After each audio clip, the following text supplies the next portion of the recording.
કરવાની ક્રિયા, એની અંદર આપણે શિક્ષણ પ્રાપ્ત કરવાની તરાહો એના વિશે વાત કરતા હતા.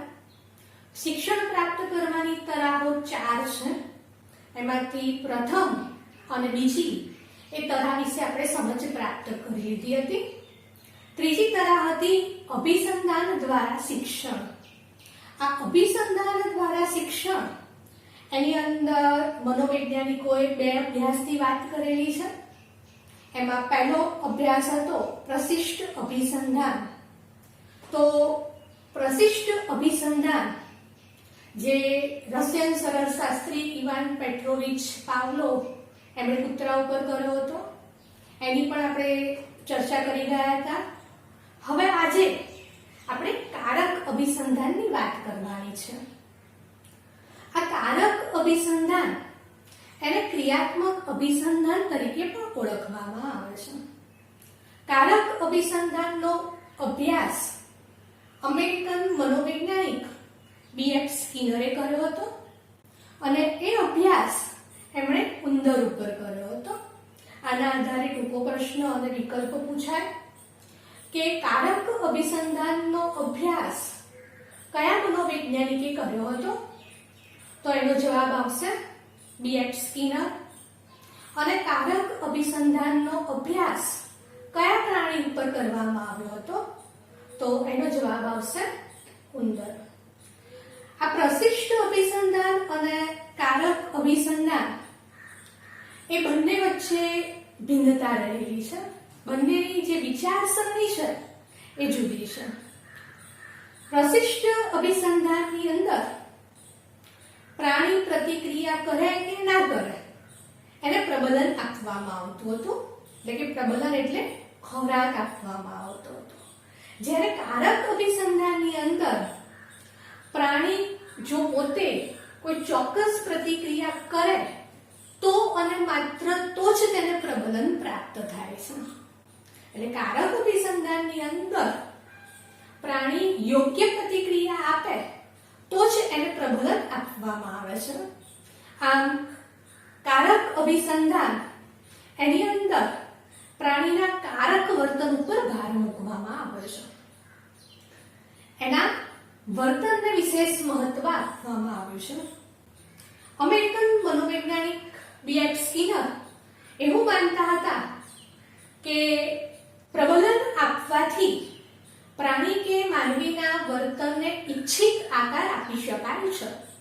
એમનો એવો મત હતો કે જો પ્રબલન આપવામાં આવે તો પછી પ્રાણી હોય કે માનવી હોય એમનું જે વર્તન છે એને આપણે ઈચ્છિત આકાર આપી શકીએ છીએ.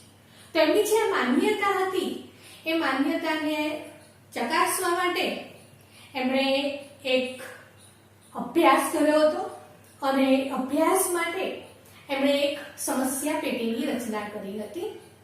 અને એ સમસ્યા પેટીની રચના આ સ્કિનરે કરી હતી, એટલા માટે એને સ્કિનર પેટી તરીકે પણ ઓળખવામાં આવે છે. આ સમસ્યા પેટીની રચના એવી હતી કે એની અંદર એક અન્નગુટિકા સંચય પેટી બનાવવામાં આવી હતી. અન્નગુટિકા એટલે ખોરાક અને સંચય પેટી એટલે ખોરાક મૂકી શકાય એવી પેટી. અને એ પેટીના નીચેના ભાગમાં એક હાથો બનાવેલો હતો અને હાથાને એ અન્નગુટિકા સંચય પેટી સાથે જોડી દેવામાં આવ્યો હતો. એટલે જ્યારે હાથો દબાય ત્યારે એ સંચય પેટીમાં મૂકેલો જે ખોરાક છે એ ઉંદરને અન્નપાત્રમાં પ્રાપ્ત થાય. અન્નપાત્ર એટલે ખોરાક મૂકવાનું સાધન, વાસણ. તો આ પ્રમાણેની એક સમસ્યા પેટીની રચના સ્કિનરે કરી હતી. હવે આપણે પ્રયોગની સમજ પ્રાપ્ત કરીએ કે સૌપ્રથમ આ સમસ્યા પેટીની અંદર એક ભૂખ્યા ઉંદરને પૂરવામાં આવે છે. ઉંદર ભૂખ્યો હતો અને સમસ્યા પેટીની અંદર મૂક્યો એટલે બહાર નીકળવા માટે એ અયોગ્ય અનેક પ્રયત્નો કરવા લાગ્યો. જેમ કે સમસ્યા પેટીની અંદર દોડમ-દોડ કરવા લાગ્યો. સમસ્યા પેટીના જે સળિયા હતા એના ઉપર એ પ્રહારો કરવા લાગ્યો. સમસ્યા પેટીના સળિયાને એ બચકા ભરવા લાગ્યો. આવી અનેક ક્રિયાઓ એ કરવા લાગ્યો.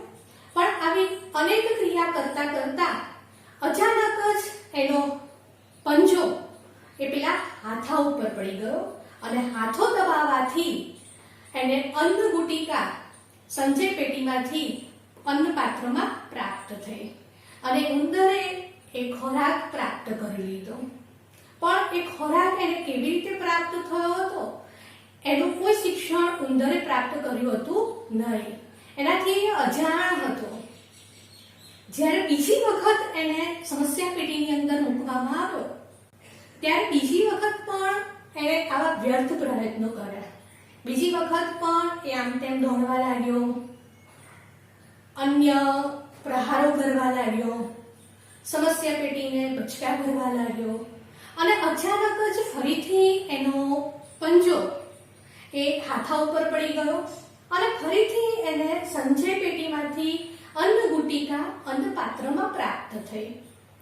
આમ પ્રથમ અન્ન ગુટિકા ઉંદરને પેટીમાં મૂકવાની 15 મિનિટ પછી એને પ્રાપ્ત કરી હતી. બીજી વખત જ્યારે ઉંદરને સમસ્યા પેટીમાં મૂકવામાં આવ્યો ત્યારે 35 મિનિટે એટલે કે પ્રથમ પ્રયત્નની 15 મિનિટને બાદ કરતા 20 મિનિટ બાદ એને પ્રાપ્ત કરી હતી. ત્રીજી વખત જ્યારે એને સમસ્યા પેટીમાં મૂકવામાં આવ્યો ત્યારે ઉંદરે 47 મિનિટે અન્ન ગુટિકા પ્રાપ્ત કરી હતી અને જ્યારે ચોથી વખત ઉંદરને સમસ્યા પેટીમાં મૂકવામાં આવ્યો ત્યારે એણે 71 મિનિટે અન્ન ગુટિકા પ્રાપ્ત કરી હતી. આમ 4 પ્રયત્નો પછી ઉંદર એ શિક્ષણ પ્રાપ્ત કરી લે છે કે હાથો દબાવવાથી જ એને અન્ન ગુટિકા પ્રાપ્ત થાય છે.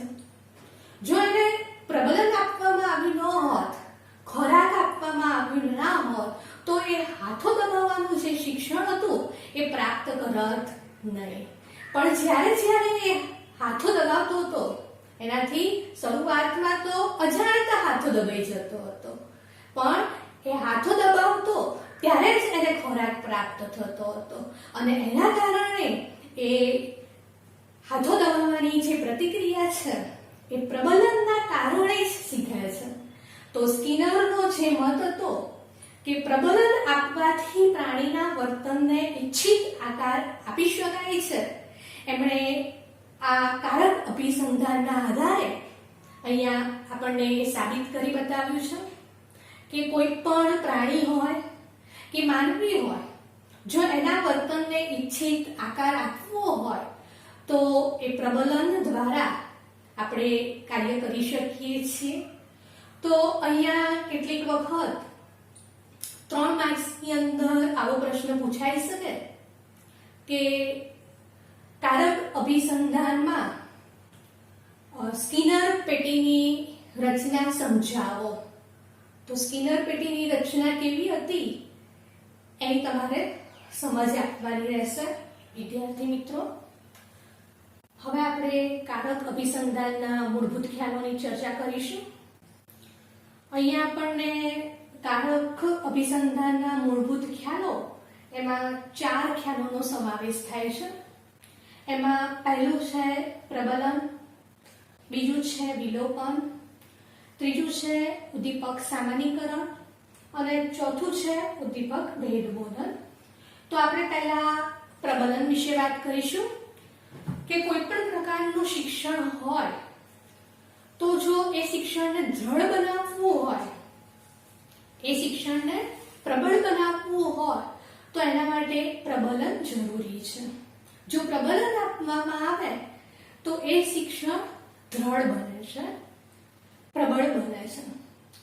તો પ્રબલનની સંકલ્પનાની વાત કરીએ આપણે કે પ્રબલન એટલે શીખેલી અને શીખવવામાં આવેલી પ્રતિક્રિયાને દ્રઢ કે બળવંતર કરનારું ઘટક છે.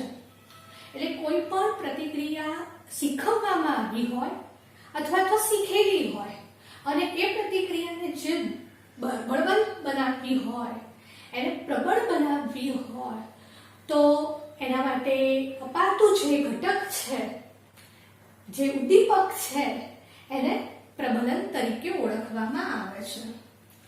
આપણે કારક અભિસંધાનના અભ્યાસમાં જોયું કે ઉંદર જે હાથો દબાવવાની પ્રતિક્રિયા કરે છે તો એ પ્રતિક્રિયાના કારણે એને અન્નગુટિકા પ્રાપ્ત થાય છે, ખોરાક પ્રાપ્ત થાય છે. તો એ ખોરાક એ ઉંદર માટે પ્રબલન કહેવાય. એને જો પ્રબલન આપવામાં આવ્યું ના હોત તો એ હાથો દબાવવાની ક્રિયા શીખી શકત નહીં. પણ એને હાથો દબાવવાની પ્રતિક્રિયા કરે એટલે ખોરાક આપવામાં આવતો હતો અને એ ખોરાક આપવાથી જ એ હાથો દબાવવાની પ્રતિક્રિયા દ્રઢ બને છે, પ્રબળ બને છે. તો હાથો દબાવવાની પ્રતિક્રિયા માટે પ્રબલન એ ખૂબ જ અગત્યનું હતું. પ્રબલનના બે પ્રકારો છે, એક વિધાયક પ્રબલન અને બીજું નિષેધક પ્રબલન. ટૂંકો પ્રશ્ન પૂછાયા કે પ્રબલનના પ્રકારો કેટલા છે અને કયા કયા? તો બે, વિધાયક પ્રબલન અને નિષેધક પ્રબલન. તો પહેલા આપણે વિધાયક પ્રબલનની વાત કરીશું. તો સ્કિનરના મતે, સ્કિનર એની સંકલ્પના આપેલી છે કે સ્કિનરના મતે પ્રતિક્રિયાની વારંવારતા વધારનારું પ્રતિક્રિયા બાદ રજૂ કરતું ઉદ્દીપક એટલે વિધાયક પ્રબલન. ફરીથી એકવાર, સ્કિનરના મતે પ્રતિક્રિયાની વારંવારતા વધારનારું અને પ્રતિક્રિયા બાદ રજૂ કરતું ઉદ્દીપક એટલે વિધાયક પ્રબલન. આપણે વાત કરીએ કે કોઈ પણ પ્રતિક્રિયા વ્યક્તિ અથવા બાળક કરે અને એ પછી જો એને કંઈક પ્રબલન આપવામાં આવે તો એ જે પ્રબલન છે એના કારણે એ બાળક એ પ્રતિક્રિયા વારંવાર કરવા પ્રેરાય છે. તો એને વિધાયક પ્રબલન કહેવામાં આવે. આપણે ઉદાહરણ જોઈએ કે કોઈ બાળક હોય એ માતાની ગેરહાજરીમાં હોમવર્ક પૂરું કરી દે અને માતા આવીને જોવે કે એણે હોમવર્ક પૂરું કર્યું છે તો માતા એને ચોકલેટ આપે તો એ ચોકલેટ એ એક વિધાયક પ્રબલન કહેવાય. એ ચોકલેટ મળવાથી એ ફરીથી પણ એ પ્રતિક્રિયા કરવા માટે પ્રબળ બને છે, પ્રેરાય છે. તો ચોકલેટ એ વિધાયક પ્રબલન કહેવાય. એ પછી બીજો મુદ્દો છે નિષેધક પ્રબલન. એની આપણે વાત કરીએ તો આપણે સામાન્ય રીતે વિધાયક જે પ્રબલન છે એને પુરસ્કાર તરીકે ઓળખતા હોઈએ છીએ અને નિષેધક પ્રબલન એને શિક્ષા તરીકે ગણતા હોઈએ છીએ. પણ સ્કિનરના મતે એવું નથી. સ્કિનર એવું માને છે કે નિષેધક પ્રબલન એ શિક્ષા નથી. એમનું એવું સમજવું છે અને સમજાવવાનું છે એમણે કે નિષેધક પ્રબલન એ કોઈ શિક્ષા નથી. એમણે નિષેધક પ્રબલનની વ્યાખ્યા આપી છે, એની વાત કરીએ એટલે આપણને ખ્યાલ આવશે કે નિષેધક પ્રબલન એટલે પ્રતિક્રિયાની સંભાવના વધારનારું અને પ્રતિક્રિયા બાદ દૂર કરાતું ઉદ્દીપક. એટલે કે કોઈ પ્રતિક્રિયા હોય એ પ્રતિક્રિયાને વધારવા માટે એ પ્રતિક્રિયા કરે તો એ પ્રતિક્રિયા જે છે એને દૂર કરવા માટે જે ઉદ્દીપક આપવામાં આવે છે એને નિષેધક પ્રબલન કહેવામાં આવે છે.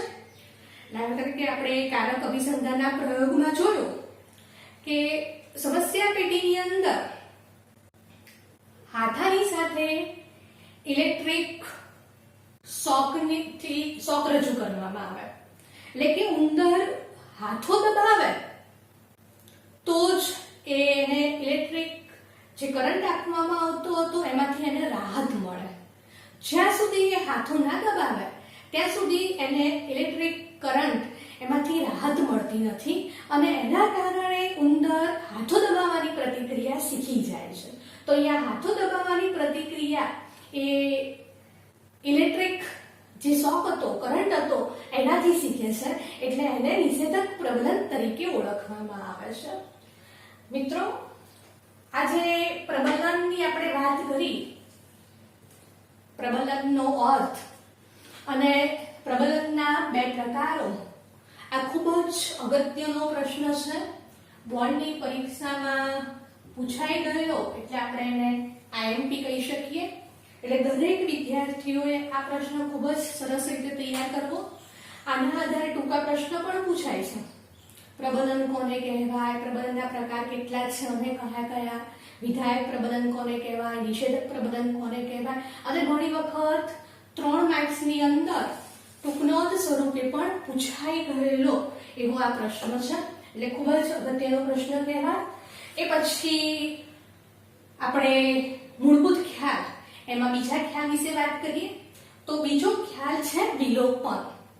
તો વિલોપન એટલે ભૂલી જવું. એની સંકલ્પના છે કે શીખેલી પ્રતિક્રિયાની લુપ્તતા એટલે વિલોપન. શીખેલી પ્રતિક્રિયાની લુપ્તતા એટલે વિલોપન. એટલે કે કોઈ પણ પ્રાણી હાથો દબાવવાની પ્રતિક્રિયા શીખી ગયું હોય પણ જો એને ખોરાક આપવામાં ના આવે તો ધીમે ધીમે એ પ્રતિક્રિયાનું વિલોપન થાય છે.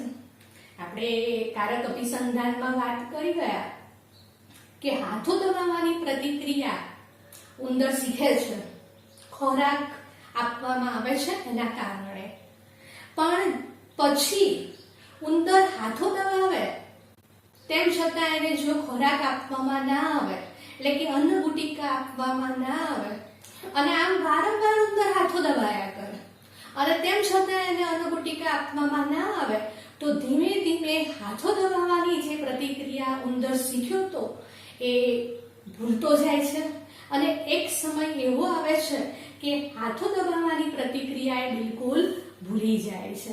તો એને આપણે વિલોપન તરીકે ઓળખીશું. એ પછી ત્રીજો મુદ્દો છે ઉદ્દીપક સામાન્યીકરણ. પ્રશિષ્ટ અભિસંધાન એની અંદર ઉદ્દીપક સામાન્યીકરણ જોવા મળે છે. આપણા કારક અભિસંધાનની અંદર આ ઉદ્દીપક સામાન્યીકરણ એ જોવા મળતું નથી, કારણ કે આ કારક અભિસંધાનનો જે પ્રયોગ છે એ સ્કિનર પેટીની અંદર કરવામાં આવ્યો હતો. એટલે એ આખી ઉદ્દીપકીય પરિસ્થિતિ છે, પણ તેમ છતાં રોજિંદા જીવનની અંદર આપણને ઉદ્દીપક સામાન્યીકરણના કેટલાક ઉદાહરણો જોવા મળતા હોય છે. જેમ કે નાનું બાળક હોય અને એ રમકડા રમતું હોય, એનું એક રમકડું લઈને તમે જો સંતાડી દેશો તો એ બાળક એ રમકડાને શોધવા પ્રયત્ન કરશે અને થોડા પ્રયત્ન પછી એ રમકડું શોધી કાઢે છે. ફરીથી તમે રમકડું સંતાડશો તો પહેલા તમે જ્યાં રમકડું સંતાડ્યું હતું એને જ્યાંથી મળ્યું હતું રમકડું એ જગ્યાએ શોધવા પ્રયત્ન કરશે. જો ત્યાંથી એને નહીં મળે તો પછી એ બીજી જગ્યાએ પણ શોધવા પ્રયત્ન કરશે. આમ નવી જગ્યા અને જૂની જગ્યા બંને વચ્ચે એને અભિસંધાન થઈ જાય છે. તો એ સામાન્યીકરણ થયું કહેવાય, ઉદ્દીપકનું સામાન્યીકરણ થયું કહેવાય. એ પછી છેલ્લો અને ચોથો મુદ્દો છે ઉદ્દીપક ભેદબોધન. તો શાસ્ત્રીય અભિસંધાનમાં જે ઉદ્દીપક ભેદબોધન જોવા મળે છે એવી રીતે કારક અભિસંધાનની અંદર પણ ઉદ્દીપક ભેદબોધન જોવા મળે છે. કારક અભિસંધાનની જે સ્કિનર પેટી હતી એની અંદર પ્રકાશની હાજરી અને ગેરહાજરી એની ગોઠવણ કરવામાં આવે છે. એટલે કે જ્યારે પ્રકાશની હાજરી હોય અને ઉંદર હાથો દબાવે તો એને અન્નગુટિકા પ્રાપ્ત થાય, અને જો પ્રકાશની ગેરહાજરી હોય અને ઉંદર હાથો દબાવે તો એને અન્નગુટિકા આપવામાં આવે નહીં. આવું જો વારંવાર કરવામાં આવે, એટલે કે પ્રકાશની હાજરી હોય અને ઉંદર હાથો દબાવે તો એને અન્નગુટિકા પ્રાપ્ત થાય, અને પ્રકાશની ગેરહાજરી હોય અને ઉંદર હાથો દબાવે તો એને ખોરાક આપવામાં આવે નહીં. આવું વારંવાર રજૂ કરવામાં આવે તો ઉંદર એ બંને ઉદ્દીપકો વચ્ચે ભેદ પાડતા શીખી જાય છે. એટલે પછી જ્યારે સમસ્યા પેટીની અંદર પ્રકાશની હાજરી હશે ત્યારે જ ઉંદર હાથો દબાવવા પ્રયત્ન કરે છે, હાથો દબાવે છે. જ્યારે પ્રકાશની ગેરહાજરી હોય છે ત્યારે એ હાથો દબાવતું નથી. આમ ઉદ્દીપક ભેદબોધન એને થયું કહેવાય. તો આ જે મૂળભૂત ખ્યાલો હતા એની અંદરથી કેટલીક વખત સી વિભાગમાં 2 માર્ક્સમાં સંકલ્પનાઓ પણ પૂછાતી હોય છે.